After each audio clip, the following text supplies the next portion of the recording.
अच्छा, कल आप लोगों को एक मैंने इंट्रोडक्शन करवा दिया था IS-40 का, और काफी डिटेल इंट्रोडक्शन था।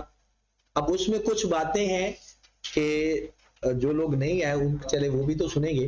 पहली बात ये है कि जो पहला सवाल रेज हुआ वो ये कि सर अगर एक एंटिटी, ये आपके एमसीक्यूज होते हैं, अपने एम्प्लॉइज को बिल्डिंग रेंट पे देती है, बिल्डिंग रेजिडेंशियल के लिए देती है या रेंट पे दे रही है। अब हो सकता है वो रेंट फ्री हो सकता है लोअर रेंट हो सकता है पूरा रेंट हो, फेयर रेंट हो,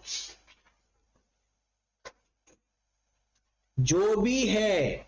अगर एक एंटिटी ने अपने एम्प्लॉय को बिल्डिंग दी हुई है रेंट पे, वो प्रॉपर्टी प्लांट एंड इक्विपमेंट में आएगी, वो कभी भी इन्वेस्टमेंट प्रॉपर्टी में नहीं आएगी। ये बात आप लिख लें, वो not investment property, not investment property.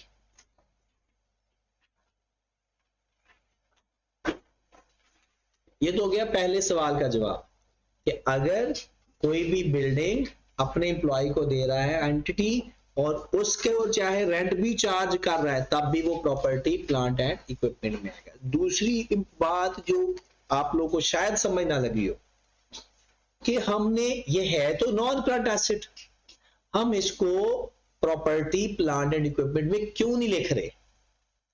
Rental purpose और कैपिटल एप्रिसिएशन वाले को हम क्यों नहीं लिख रहे? मतलब क्यों इसको सेपरेट कर रहे हैं, separate from other non current assets, separate from PPE, ऐसा क्यों है? वो कहता है कि जो है ना प्रॉपर्टी प्लांट एंड इक्विपमेंट में मोस्टली वो क्या आता है, प्लांट है। अब जो प्लांट है, क्या वो खुद रेवेन्यू दे रहा है या उससे पहले यूनिट्स बनेंगे, उसमें मटेरियल ऐड होगा, वर्कर काम करेंगे, सब कुछ होगा, उसके बाद रेवेन्यू आएगा? इसका मतलब है जो प्रॉपर्टी प्लांट एंड इक्विपमेंट में एसेट्स होते हैं ना, वो किसी और चीजों के साथ मिलकर रेवेन्यू जनरेट करते हैं, इंडिपेंडेंटली रेवेन्यू जनरेट नहीं करते। हमने एक लैंड खरीद के रख दी है, पड़ी है 10 सालों बाद 5 सालों बाद उसकी वैल्यू डबल हो गई, तो क्या उसके साथ कोई और एसेट मिला था? उसने इंडिपेंडेंटली रेवेन्यू जनरेट कर दिया।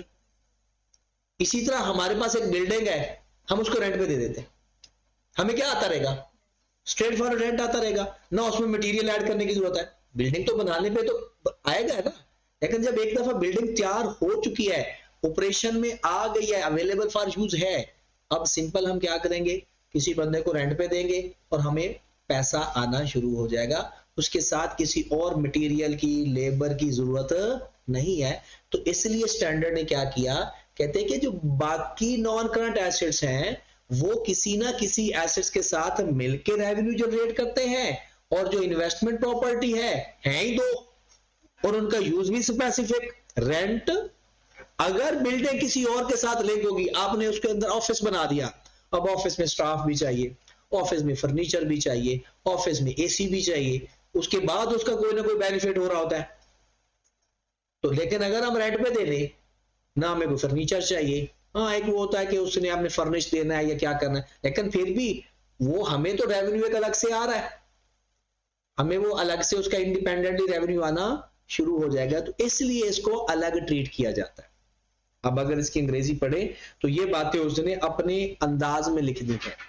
Investment property is held to earn rental या कैपिटल एप्रिसिएशन या बोथ, ये तो उसने डेफिनेशन लिखी है इन्वेस्टमेंट प्रॉपर्टी।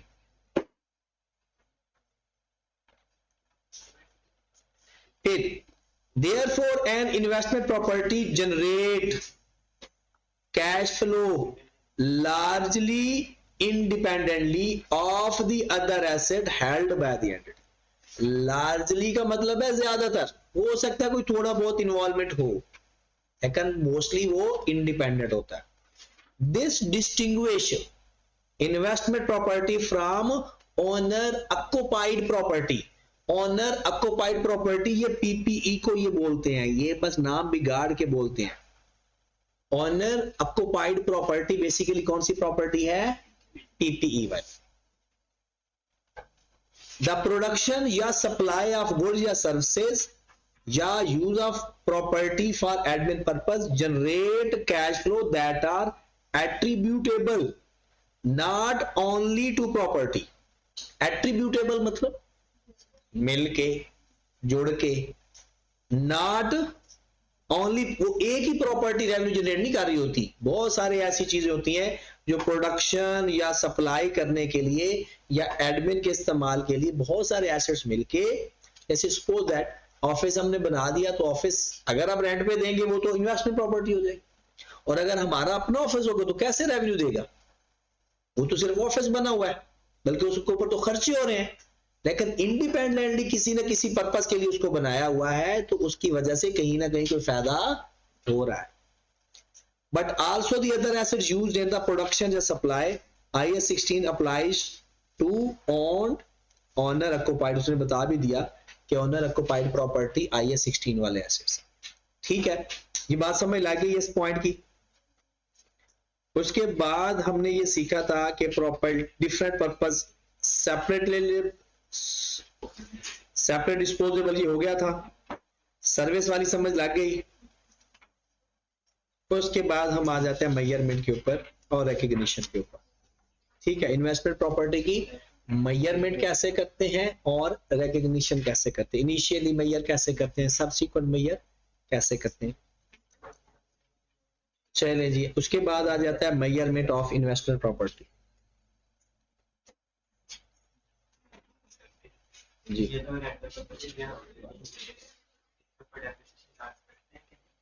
इन्वेस्टमेंट प्रॉपर्टी के ऊपर अभी करने लगे, वही तो करने लगे, measurement of investment property.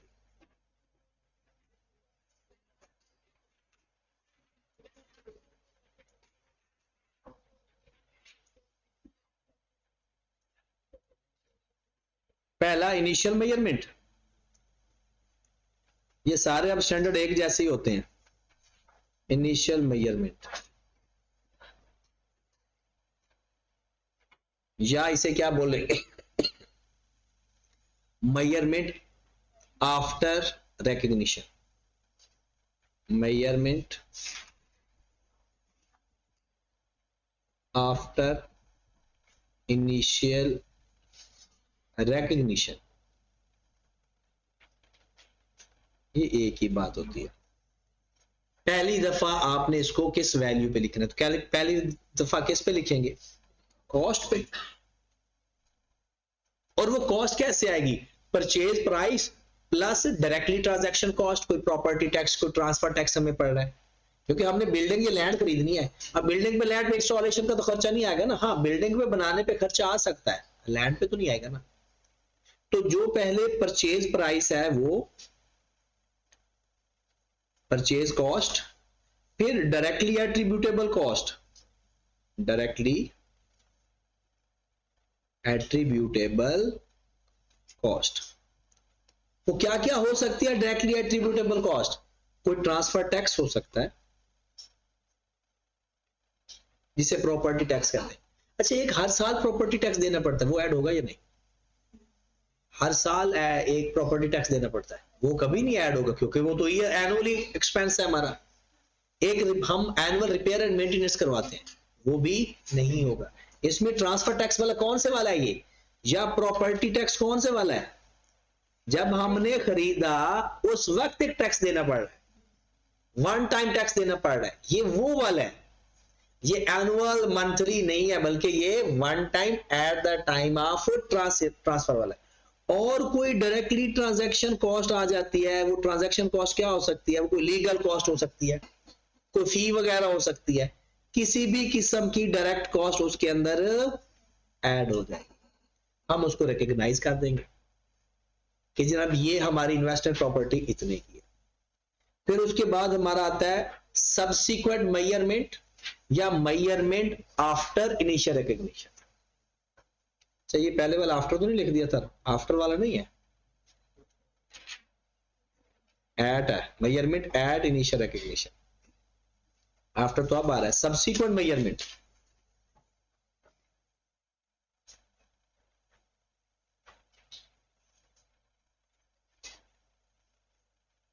Subsequent measurement इसके दो मॉडल हैं, पहला है कॉस्ट मॉडल। अगर इन्वेस्टमेंट प्रॉपर्टी कॉस्ट मॉडल पे है तो सिर्फ एक लफ्ज चेंज करना है, बाकी सारा IAS 16। PPE की जगह इन्वेस्टमेंट प्रॉपर्टी लिखना है बस, हर जगह। इसके अलावा डेप्रिसिएशन वैसे, अक्यूमुलेटेड डेप्रिसिएशन वैसे, इंपेयरमेंट लॉस वैसे, हर चीज एज जस्ट लाइक IAS 16। सिर्फ एक चीज का फर्क है, नाम PPE में लिखना। नाम क्या आएगा, वैसे डेप्रिशिएट करेंगे over the life of the asset, जैसे जो IAS 16 है पूरे का पूरा IAS 40 है कॉस्ट मॉडल। सिर्फ और सिर्फ एसेट का नाम चेंज बस, same as IAS 16। Revaluation model one नहीं, कॉस्ट मॉडल। और कॉस्ट मॉडल जितना भी आपने पढ़ा है वो IAS 40 का भी वही है और IAS 16 का भी। हाँ बस ये है कि उसका रिवैल्यूएशन मॉडल भी इंपेयर हो सकता है, कॉस्ट मॉडल भी इंपेयर हो सकता है। इसका सिर्फ कॉस्ट मॉडल इंपेयर हो सकता है, इसका दूसरा है फेयर वैल्यू मॉडल। दूसरा क्या है, फेयर वैल्यू मॉडल। ये बात इंपेयरमेंट वाली हमने IAS 36 में भी लिखी थी कि स्कोप के अंदर IAS 40 का कॉस्ट मॉडल है, फेयर वैल्यू मॉडल नहीं। बट IAS 16 के दोनों मॉडल है, IAS 16 के कॉस्ट मॉडल भी और रीवैल्यूएशन मॉडल। अच्छा, कॉस्ट मॉडल का सवाल भी करना टाइम जाया करने वाली बात है। सिर्फ क्या करेंगे, जब खरीदेंगे, थोड़ा सा बता देता हूं, जब खरीदेंगे तो एंट्री क्या पास करेंगे, investment property debit, cash credit. फिर डेप्रिसिएशन करेंगे तो डेप्रिसिएशन टू अक्यूमुलेटेड डेप्रिसिएशन। बेचेंगे तो उसी तरह से cash debit, disposal debit, SPL credit, investment property sorry credit. मतलब पूरे का पूरा IAS 16। सिर्फ और सिर्फ फर्क क्या है, इन्वेस्टमेंट प्रॉपर्टी लिखना। इसके अलावा एक्सट्रैक्ट में भी लिखेंगे ना तो PPE नहीं लिखेंगे हेडिंग में, हेडिंग में इन्वेस्टमेंट प्रॉपर्टी, फिर कॉस्ट माइनस अक्यूमुलेटेड डेप्रिसिएशन। उसी तरह इसके अकाउंट्स बुक वैल्यू पे भी बन सकते हैं, इसके अकाउंट कॉस्ट पे भी बन सकते हैं। मेथड ऑफ डेप्रिसिएशन भी वही सारे हैं जो उसके, हाँ इसमें यूनिट मेथड नहीं हो सकता, इसमें या रिड्यूसिंग बैलेंस मेथड होगा या स्ट्रेट लाइन। चले जी, मेन है फेयर वैल्यू मॉडल। तो फेयर वैल्यू मॉडल पे आ जाओ।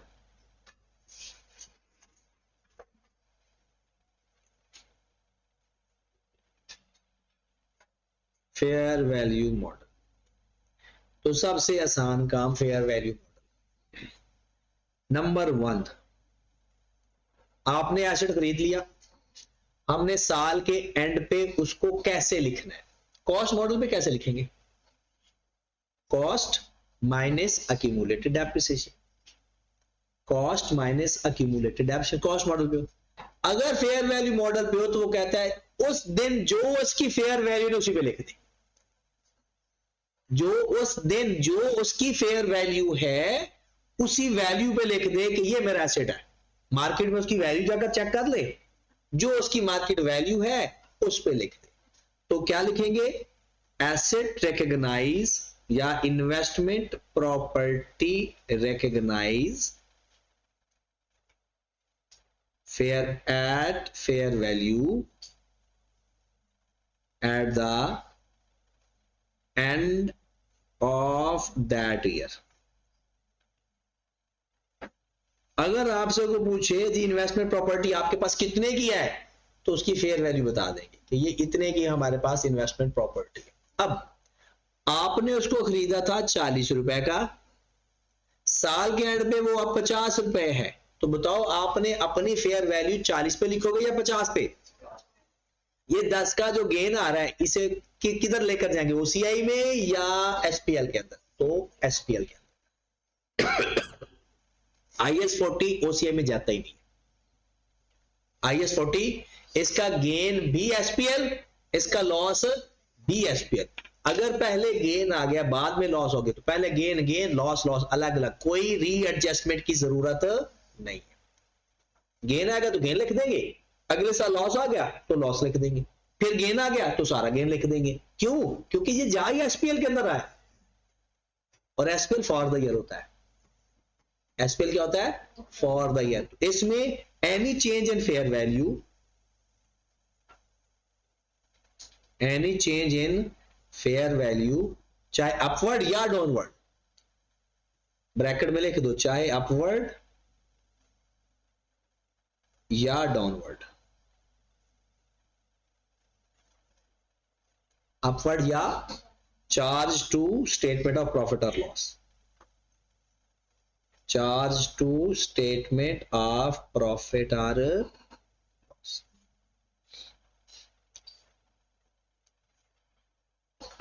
No depreciation charged under fair value model. No depreciation charge under fair value model. No impairment test. No impairment test charge under fair value model. Fair value model में ना तो आपका आपने depreciation charge करनी है कभी, और ना इंपेयरमेंट टेस्ट लगा। अच्छा, पिछले साल आपने 50 की फेयर वैल्यू लिख दी, अगले साल ये हो गई 35 की, तो किस पे लिखेंगे? 35 पे। 15 का क्या करेंगे? एक्सपेंस। हम कहेंगे पहले 10 का गेन लिखा था तो ठीक है, पिछले साल लिखा था, वो पिछले साल का गेन है, ये साल का एक्सपेंस है। No readjustment is required. Okay होगी बात? तो इन्वेस्टमेंट प्रॉपर्टी का जो कॉस्ट मॉडल है वो IAS 16 है, और जो इसका फेयर वैल्यू मॉडल है, हमने सिर्फ हर साल क्या देखना है? उसकी fair value, change in fair value charge to profit और लॉस। ओके होगी बात? और फेयर वैल्यू किस पे लिखेंगे? जो उसकी उस टाइम पर फेयर वैल्यू आ रही है। एक्सट्रैक्ट बनाना तो बहुत ही आसान है, एसओएफई का एक्सट्रैक्ट बनाएंगे, जो उसकी फेयर वैल्यू वो लिख देंगे, पिछली फेयर वैल्यू और इस फेयर वैल्यू का जो डिफरेंस है वो एसपीएल में लिख दी, खत्म हो जाएगा। ठीक होगी बात? अच्छा, एक छोटा सा सवाल करने की भी जरूरत नहीं है, मैं क्या करवाऊं, चलो लिख देते हैं। हमने एक बिल्डिंग खरीदी for rental purpose, building purchase की फॉर रेंटल पर्पस,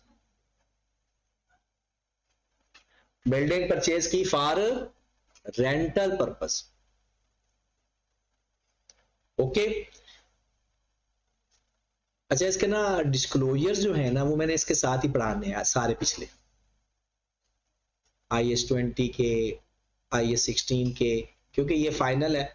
इसके बाद डिस्क्लोजर है तो सही, लेकिन वो शायद ईद के बाद वो चैप्टर चला जाए हमारा, तो इसलिए मैं कहता हूँ कि डिस्क्लोजर्स की प्रैक्टिस हम ईद से पहले कर लें, कि हो सकता है आप में से किसी का दिमाग खराब हो और वो ईद पे पढ़ने की कोशिश करे, तो उसके पास कोई मटेरियल हो।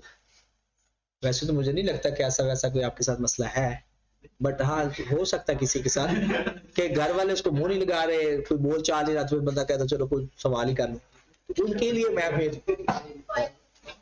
मोबाइल होता है। मैं तो आपके घर वालों को कहूंगा कि ना, कि इसका कोई अच्छा वाला फोन और अच्छा नेट पैकेज जब ये ना फौत हो ना, तो इसकी कब्र के साथ रख देना, पता नहीं वहां ये कैसे गुजारा करेगी, कि वहां भी ना फरिश्ते फिर ऐसी ऐसी ऐप करके देंगे ना। चलिए, उसके बाद हमारे पास आ गया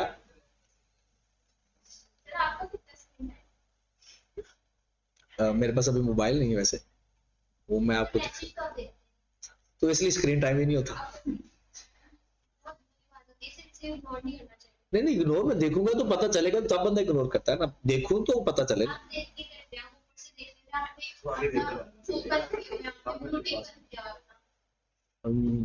ब्लू टेक बंद किया हुआ है, ये तो मुझे पता नहीं है कि ब्लू टेक ऑन कैसे होता है या ऑफ कैसे होता है, बट आप एक बात का खुद लगाया अंदाजा, मेरी पहली क्लास 7 बजे हुई, 7 बजे से लेकर 4 बजे तक मेरी क्लासेस हैं, मोबाइल मेरा नीचे ऑफिस में। हाँ होती है, ठीक है। अब इसके दौरान सिर्फ कोई एक मैसेज तो नहीं होता, काफी सारे मैसेज होते हैं तो मैं कैसे देख लेता हूँ।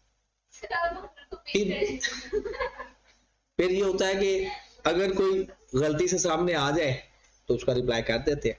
जैसे अब रात को मैंने आप लोगों को इन्फॉर्म करना था तो फिर मैंने मोबाइल देखा तो उसमें आप लोगों की गपशप मैंने देखी, उसके अंदर क्या चल रहा है वो भी मैंने देखा। मैं पहले ना वॉइस नोट करने लगा था तो मैंने कहा गला खराब है तो आवाज उससे समझने लगी। हाँ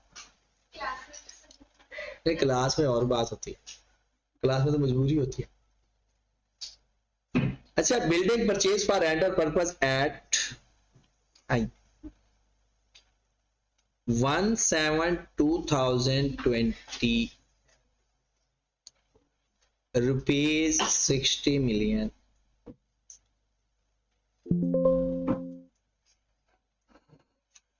उनको कि यार चार्जर को दे दे। 60 million 1,720 को 60 मिलियन और ईयर एंड हमारा 31 दिसंबर है हर साल, ठीक है। फेयर वैल्यू एट दिसंबर 20 रुपीज 70 मिलियन, दिसंबर 21 रुपीज 62 मिलियन, दिसंबर 22 रुपीज 65 मिलियन। अब इसके वो एक्सट्रैक्ट पूछे, इसकी वो जर्नल एंट्री पूछे, लेजर पूछे, तरीकाकार एक जैसा ही ऐसा। वो तरीकाकार क्या है जी? सबसे पहले 1720 को हम एंट्री पास करते हैं, 1720 को एंट्री पास करते हैं इन्वेस्टमेंट प्रॉपर्टी डेबिट, बैंक या कैश क्रेडिट 60 मिलियन से, ठीक है। फिर दिसंबर 20 को डेप्रिशिएट तो उसको करना ही नहीं है, चाहे लाइफ बताइयो, रेट बताओ, व्हाट एवर, कॉस्ट मॉडल होगा तो डेप्रिशिएट होगा, कॉस्ट मॉडल होगा तो डेप्रिशिएट होगा। जो फेयर वैल्यू मॉडल पे हम लेकर जा रहे हैं तो हमने क्या करना है, उस साल की फेयर वैल्यू देखिए। अब ये भी नहीं देखना कब खरीदा है, ये नो 6/12 कर देना कहीं, क्योंकि फेयर वैल्यू है ना। तो फेयर वैल्यू कितनी है? 70, 60 से 70 हो गई, क्या एंट्री पास करेंगे? Investment property debit, fair value gain credit. समय लगी? हाँ जी, समय लगी या नहीं? 6/12 नहीं करना, फिर 62 होगी वैल्यू, फिर एंट्री करेंगे दिसंबर 21 वैल्यू इन्वेस्ट कितने से? 8 से। फिर वैल्यू बढ़ गई तो investment property debit fair value gain credit दिसंबर 22, fair value investment property debit fair value gain credit. रोहा ने रोका है।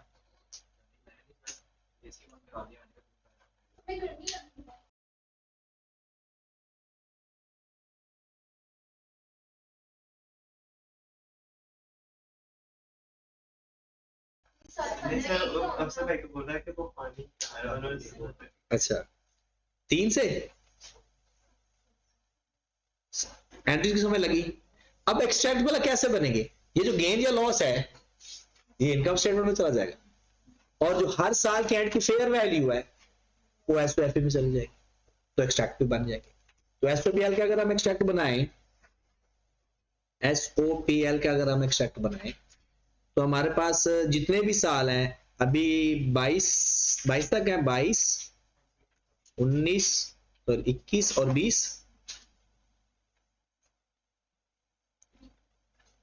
अब यहां पर हम क्या करेंगे, अगर एसओपीएल है तो फेयर वैल्यू गेन लॉस लिख लेंगे, और फेयर वैल्यू 2020 में गेन आया था कितना? 10। 2021 में लॉस आया था 8 का ब्रैकेट में लिख देंगे। फिर 2022 में गेन आया था 3, ये एसओपीएल बन गया एक्सट्रैक्ट। और अगर यहां पर एसओएफटी बनाते हैं, एसओएफए में 22, 21, 20। हेडिंग क्या देंगे? इन्वेस्टमेंट। 2020 में क्या थी वैल्यू? 70। 2021 में क्या थी? 62। 60 साल के एंड की फेयर वैल्यू लिखी, साल के एंड की फेयर वैल्यू लिखी। ओके होगी बात? अच्छा, इसमें एक ही मेन इंपॉर्टेंट चीज है कि जब हमारे पास पहले हमने रेंट पे दी हुई थी बिल्डिंग, तो IAS 40 में थी, अब हमने उसको अपने अपने इस्तेमाल में, ऑफिस के इस्तेमाल में लेकर आए, तो वो क्या बन जाएगी? PP। इसकी अकाउंटिंग मजेदार है। बस इसके अलावा ये चैप्टर कंप्लीट है। सिर्फ एक चीज रह गई है कि अगर हमने रेंट पे दी हुई थी, ऑफिस बना लिया, ऑफिस बनाया हुआ था, रेंट पे दे दी, पहले हमारा काम था, ये नहीं इसका कारोबार था, तो ये IAS 2 था, कारोबार था यानी प्लॉट खरीदना बेचना। फिर किसी ने कहा ये तो हराम का काम है, तो हमने कहा छोड़ देते हैं, हमने बिल्डिंग बनाई, उसके ऊपर रेंट पे, तो अब वो IAS 2 गया, IAS 40 आ गया। या पहले रेंट पे देते थे, तो हमें लगा कि यहाँ तो फ्री के पैसे हैं, तो हमने प्रॉपर्टी डीलर का काम शुरू कर दिया, उसकी सेल परचेज शुरू कर दी। तो पहले 40 था, बाद में 2 हो गया। तो ये वाली अकाउंटिंग इसमें मजेदार। एक और बात, इंटरेस्टिंग बातें, आप इसको इंपॉर्टेंट लिख लें या इंटरेस्टिंग बातें लिख लें। नंबर 1, अगर आपने किसी एक इन्वेस्टमेंट प्रॉपर्टी को कॉस्ट मॉडल पे रखा, तो सारी इन्वेस्टमेंट प्रॉपर्टी को कॉस्ट मॉडल पे रखना पड़ेगा। IAS 16 में ऐसा नहीं है। अगर आपने किसी एक इन्वेस्टमेंट प्रॉपर्टी को कॉस्ट मॉडल पे रखा है, तो फिर सारी इन्वेस्टमेंट प्रॉपर्टी को कॉस्ट मॉडल पे रखना पड़ेगा। और अगर फेयर वैल्यू मॉडल पे रखा है, तो सारी इन्वेस्टमेंट प्रॉपर्टी को फेयर वैल्यू मॉडल पे रखना पड़ेगा। चेंज करना अलाउ, हाँ एक सूरत में अलाउ है कि वो जो कंसिस्टेंसी पॉलिसी जब चेंज करते हैं कि स्टैंडर्ड रिक्वायर्ड करे या प्रेजेंटेशन बिकम मोर रिलायबल, उस सूरत में चेंज अलाउ है। अदरवाइज आप ऐसा नहीं कर सकते कि फलां इलाके के अंदर जो आपकी प्रॉपर्टी है उसको कॉस्ट मॉडल में रख दो, दूसरी जगह पर कोई रेंटल है उसको आप फेयर वैल्यू मॉडल पे, ऐसा नहीं कर सकते। तो फिर क्या करना है? All investment property either carried at cost model या fair value model. All investment property carried at cost model या fair value model. All invest, लेकिन ICAP ने बड़ा एक दफा कहा कि उसने स्टेटमेंट लिख दी, all property plant and equipment carried at either cost model या रिवॉल्यूशन मॉडल।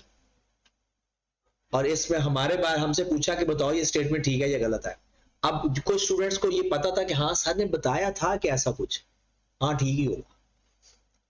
पूरी बात सुनो, इन्वेस्टमेंट उसमें तो हम किसी को कॉस्ट मॉडल पे कर रहे होते हैं और एट द सेम टाइम दूसरे को रिवॉल्यूशन मॉडल पे कर रहे होते हैं, लेकिन यहां पर ऐसा नहीं है। यहां पर सारे या तो कॉस्ट मॉडल पे या, बट अगर कॉस्ट मॉडल पे है तो फिर तो कंफर्म कॉस्ट मॉडल है सारे। लेकिन अगर फेयर वैल्यू मॉडल पे, ध्यान से सुनना, अगर फेयर वैल्यू मॉडल पे है और किसी एक प्रॉपर्टी की फेयर वैल्यू रिलायबल नहीं है, अब क्या करोगे? क्योंकि फेयर वैल्यू जब तक रिलायबल ना हो ना, फेयर वैल्यू इस्तेमाल नहीं होती। नींद तो नहीं आ गई? तो बात, अगर गौर से सुने बात, investment property carried eight fair value model, okay, investment property carried eight fair value model, तो स्टैंडर्ड क्या कहता है? सारी इन्वेस्टमेंट प्रॉपर्टी को फेयर वैल्यू मॉडल पे रखेंगे। अब किसी एक की फेयर वैल्यू रिलायबल ही नहीं है, तो स्टैंडर्ड अलाउ करता है उसको कॉस्ट मॉडल पे रख सकते, उसको कॉस्ट मॉडल पे रख सकते। अगर कॉस्ट मॉडल पे है तो फिर तो नहीं है, फिर सारी कॉस्ट मॉडल पे है, क्योंकि कॉस्ट मॉडल तो रिलायबल होता ही होता है, क्योंकि वो हमारे पास बुक्स होती हैं सारी, कैरिंग अमाउंट हम निकाल रहे होते हैं। सारी कॉस्ट मॉडल पे है तो सारी कॉस्ट मॉडल पे है, फिर नहीं अलाउ फेयर वैल्यू। अगर सारी फेयर वैल्यू में है ना और किसी की फेयर वैल्यू रिलायबल नहीं है, तो उसको कॉस्ट मॉडल पे रख सकते हैं। ये भी इतना इंटरेस्टिंग पॉइंट नहीं है, ये तो नंबर यहां पर छोटा सा पॉइंट बताते हैं। If fair value model but fair value of anyone cannot be measured reliable, cannot be measured reliable। वो इधर बाद में एक दूसरे घूरियां देखना, पहले सवाल लिख लो। A fair value model but fair value of anyone cannot be measured reliable, then it will be carried at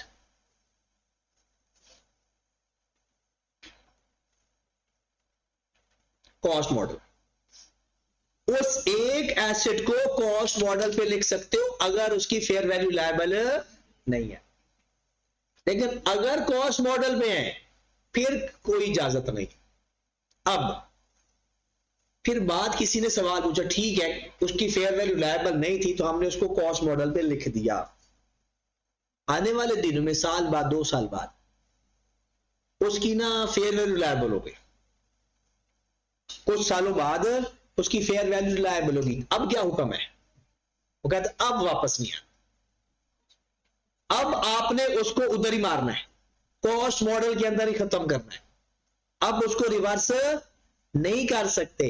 अब पेपर में सवाल आ सकता है कि आपने जो भी मॉडल अडॉप्ट करना है सारी जिंदगी वही इस्तेमाल करना है, until and unless required by standards या प्रेजेंटेशन का मेथड आप दरमियान में चेंज भी नहीं कर सकते। हमने चेंज क्यों किया था? क्योंकि उसकी फेयर वैल्यू रिलायबल नहीं थी, कॉस्ट मॉडल पे चला गया, अब वापस आना चाहता है, वापस इजाजत नहीं। तो अब ये लिख ले point, if after that fair value can be measured reliable then it will not be reversed, फिर उसको वापस फेयर वैल्यू मॉडल पे नहीं लेकर आना। इसका बी पॉइंट लिख दे, if after some time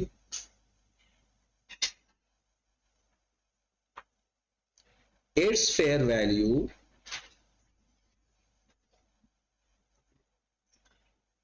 become reliable but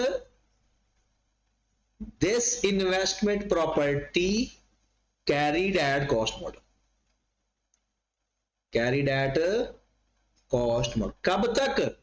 till disposal या डीरेकग्निशन। टिल डिस्पोजल या डीरेकग्निशन का मतलब है जब तक खत्म ना हो जाए। कब तक उसको अब रखना है? टिल डिस्पोजल, जब तक कि बिक ना जाए या डीरेकग्नाइज ना हो जाए, उसको अब कॉस्ट मॉडल पे ही रखना। अब नंबर सी पर एक बड़ी इंपॉर्टेंट बात है, ये एमसीक्यूज में फंसा सकती है आपको। एक एसेट है, उसकी फेयर वैल्यू रिलायबल नहीं है, हम उसको किस पे लेकर चले जाएंगे? Cost model. अगर ऐसी सिचुएशन है तो आपने उसकी रेजिडुअल वैल्यू हमेशा 0 रखनी है। रेजिडुअल वैल्यू उस एसेट की हमेशा 0 रखनी है। अब हम 0 क्यों रख रहे हैं? अब खुद कह रहे हो कि जनाब हमें तो पता ही नहीं है इसकी क्या वैल्यू है, तो हम बता सकते हैं कि 4 साल बाद इतने की वैल्यू हो जाएगी, तो रिलायबिलिटी तो है ही नहीं, तो फिर इसकी रेजिडुअल वैल्यू क्या रखेंगे? अब सवाल ना मिक्स हो जाएंगे पेपर में। रेजिडुअल वैल्यू 0 रखेंगे कब? अगर एक किसी और नस्ल का एसेट कॉस्ट मॉडल में आएगा, फेयर वैल्यू मॉडल पे था, रिलायबिलिटी फेयर वैल्यू, वो आ गया कॉस्ट मॉडल में।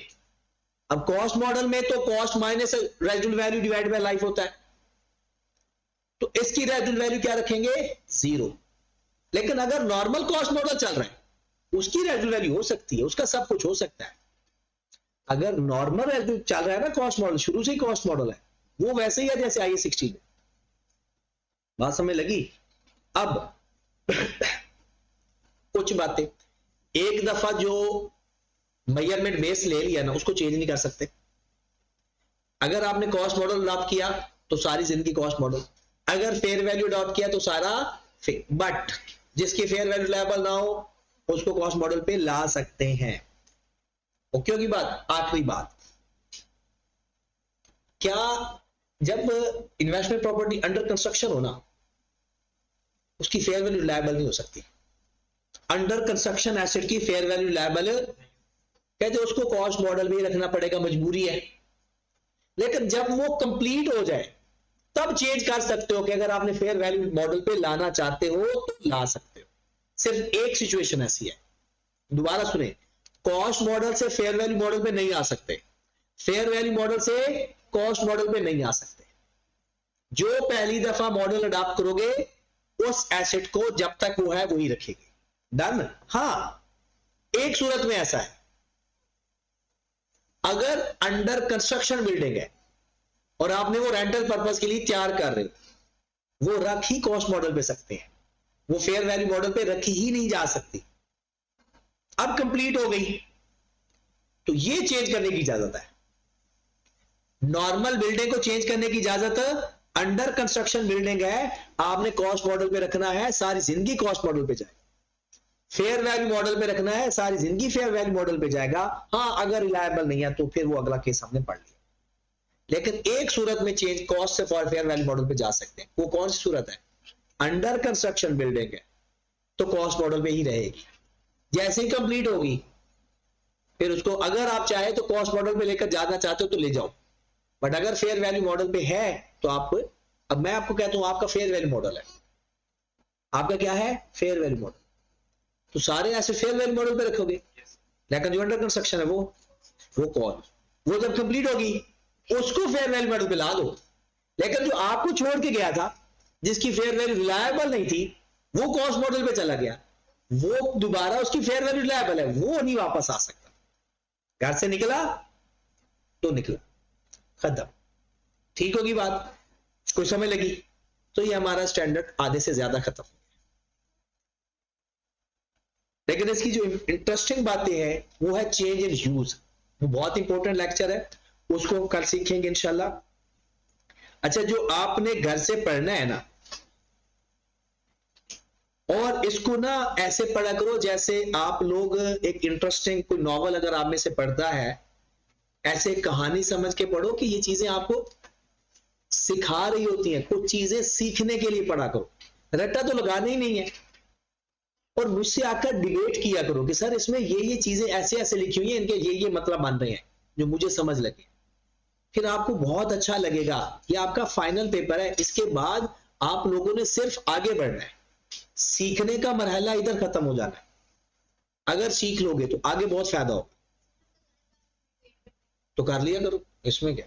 पर टाइम हमारे पास थोड़ी सी मसला होता है। ये हम आपका हो चुका है, दोबारा पढ़ना चाहो पढ़ लेना। ऑनर ऑक्युपाइड प्रॉपर्टी ये मैंने आपको बता दिया, ज्यादा डिटेल में नहीं बताया था, लेकिन अगर आपने पढ़ा तो आपको समझ लग जाएगा। ये हमारा 1.2 हो गया जी, ये पहला पेज 138 कंप्लीट है, ये पेज हो गया जी, इंपैक्ट हो गया जी। उसके बाद सारी बातें पढ़नी, रिकॉग्निशन क्राइटेरिया, इतनी बात अभी नहीं हुई, ये बात मैं कल कर दूंगा, बल्कि अभी कर देता हूं। रिकॉग्निशन प्रिंसिपल वही होता है, IS 16 का रिकॉग्निशन क्या था कि किसी भी एसेट को उस वक्त रिकॉग्नाइज करेंगे, दो बातें, उसका economic benefit expected to flow to the entity, कि उसका बेनिफिट एक्सपेक्टेड है कि बिजनेस को मिलना शुरू हो जाएगा, और उसकी कॉस्ट मेजर्ड रिलायबल हो। ये हर तरह के एसेट के रिकॉग्निशन का क्राइटेरिया यही है। PPE का भी यही है, इन्वेस्टमेंट प्रॉपर्टी का भी यही है, कल को बायोलॉजिकल एसेट पढ़ेंगे उसका भी यही है, आगे जाकर फाइनेंशियल एसेट पढ़ेंगे उसका भी यही है। रिकॉग्निशन क्राइटेरिया सारी जिंदगी के लिए यही है। दो बातें, ऊपर वाली लाइन फिक्स है, सिर्फ ये जगह चेंज होनी है हर दफा बस। PPE की जगह इन्वेस्टमेंट प्रॉपर्टी, यहां पर तो उसने लिखा भी प्रॉपर्टी प्लांट, ये देखे क्या लिखा हुआ है, similar to PPE. It is probable that future economic benefit associated with investment property will flow to the entity. इसकी उर्दू बताऊं, इसका बेनिफिट जो कि इन्वेस्टमेंट प्रॉपर्टी से जुड़ा हुआ है वो एंटिटी को मिलना शुरू हो जाएगा। The cost of investment property can be measured, अगर कॉस्ट ही रिलायबल नहीं है तो लिखोगे किस पे, तो कॉस्ट पूरी पता हो और उसका benefit expected to flow to the entity हो तो उसको हम रिकॉग्नाइज कर लेते हैं। ये बाकी सारा पढ़ लिया है, मेजरमेंट हमने पढ़ लिया जी, ये आपने लाजमी सीखना है, जो भी मसला आएगा आप जरूर पूछना है। आफ्टर रिकग्निशन पढ़ लिया जी। फेयर वैल्यू मॉडल के बारे में हमने सारी बातें कर ली हैं, सवाल हमने कर लिया, आप भी कर लेना। उसके बाद डिस्पोजल भी वो सेम है।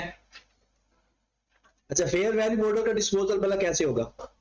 सिंपल कैश डेबिट, उसकी जो पिछली फेयर वैल्यू है क्रेडिट, और जो डिफरेंस है एसपीएल, मतलब बेचा ना तो कैश डेबिट, और इन्वेस्टमेंट प्रॉपर्टी जो लास्ट पड़ा होगा क्रेडिट, और जितना डिफरेंस, क्योंकि इसमें एक्यूमुलेटेड डेप्रिसिएशन नहीं होगी।